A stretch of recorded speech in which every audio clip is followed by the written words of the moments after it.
आप जिंदगी में दो इंसानों में से किसी एक इंसान बन सकते हैं। पहले वो इंसान जो रूम में एंटर करते ही कहते हैं लो मैं आ गया, मतलब कि वो एंटर करते ही कहते हैं हेलो एवरीवन, लो मैं आ गया।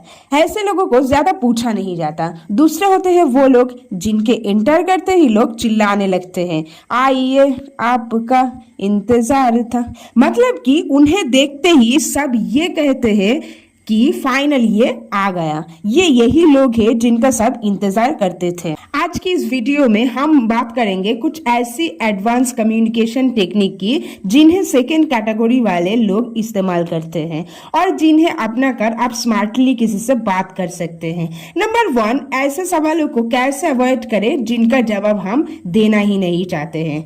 इसके लिए आप यूज कर सकते हैं द ब्रोकन बिकॉज टेक्निक। ये टेक्निक कहती है अगर कोई बार बार एक ही सवाल पूछता रहे जिनका जवाब आप नहीं देना चाहते तो हमें भी सिर्फ एक ही जवाब बार बार देना पड़ेगा।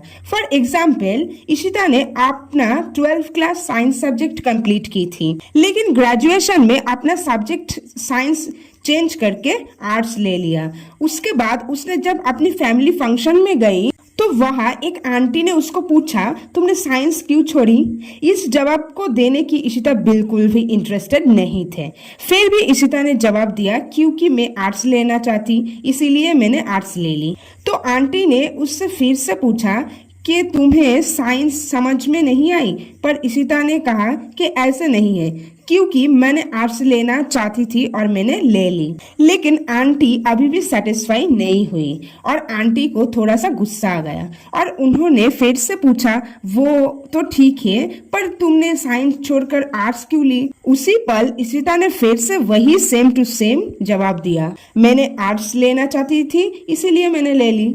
और परेशान होकर आंटी जी वहां से चली गई।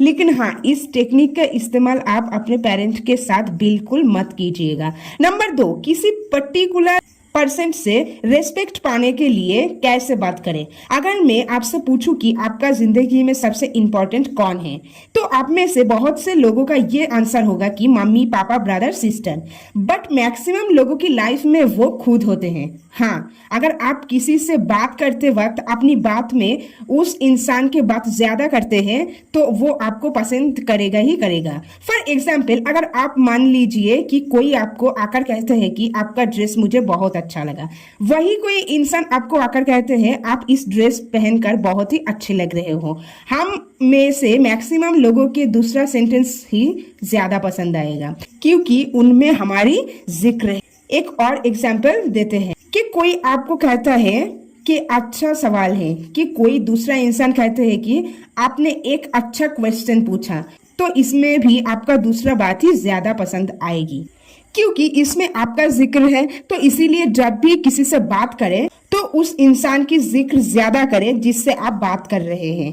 पॉइंट नंबर 3, थैंक्स बोलने का वो कौन सा तरीका है जिससे आप लोगों का दिल जीत सकते हो। जब भी आप किसी से थैंक यू बोले तो सिर्फ थैंक यू ना बोले, बल्कि इस बात को बोलना जरूरी है कि किस चीजों के लिए हम थैंक यू बोल रहे हैं, क्योंकि लोग एक दूसरे से इतनी बार थैंक यू बोल चुके होते हैं कि उन्हें थैंक यू सुनकर कोई फर्क ही नहीं पड़ता। इसीलिए जब भी किसी को थैंक्स बोले किसी रीजन के साथ बोले। For example, thank you for coming, thank you for being so understanding, thank you for waiting and by the way thanks for watching.